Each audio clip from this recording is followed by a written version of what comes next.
My name is Ingo. I'm the General Manager of the Wine Cellar South. We're located on Southland and McLeod Trail, and we're happy to offer this little bit of advice as far as the California Wine Fair. Well, the first thing I would probably do is log on to the Calgary Opera website and look at the link for the California Wine Fair. Download or take a look at the list of wineries that are going to be presented there. And if there's any that stick out in your mind or pique your interest, those I would sort of write or take note of. And if there isn't, you can always do some research on some of the wineries that are going to be there.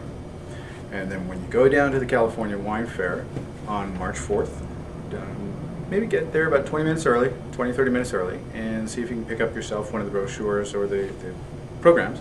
And that'll list where all the booths of all the wineries will be located within Hotel Arts. From there, you can map out sort of your strategy as to how you want to go and hit all these different wineries. The best way to go about the wine tasting is to use the rule of thumb of light to heavy, whites first, and then go on to your reds, and then end with your desserts and sticky wines. The lights, as far as whites go, I would start off with Sauvignon Blanc, and don't do all the whites at one table and go to the next table.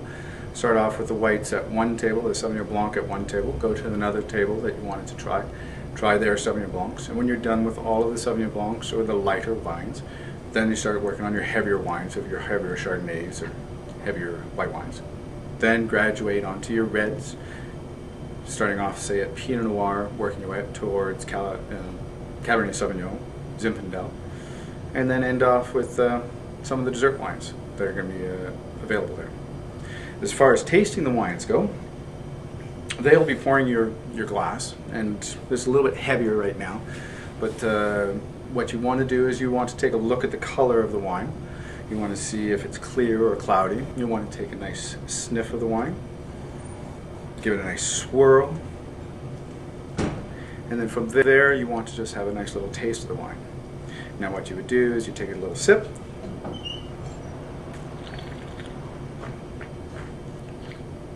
and roll it over your tongue, roll it over your palate, and then spit it out. I didn't spit it out this time, but that's what you would do. There will be spittoons where you can dump the extra wine that's in your glass and what you have in your mouth. This prevents you from consuming too much and being slightly impaired. If you want to taste the wine, that's fine, but it keeps your palate fresher if you don't drink the wine. Additionally, there will also be pitchers of water there, and the water will be used to rinse out your glass between tastings.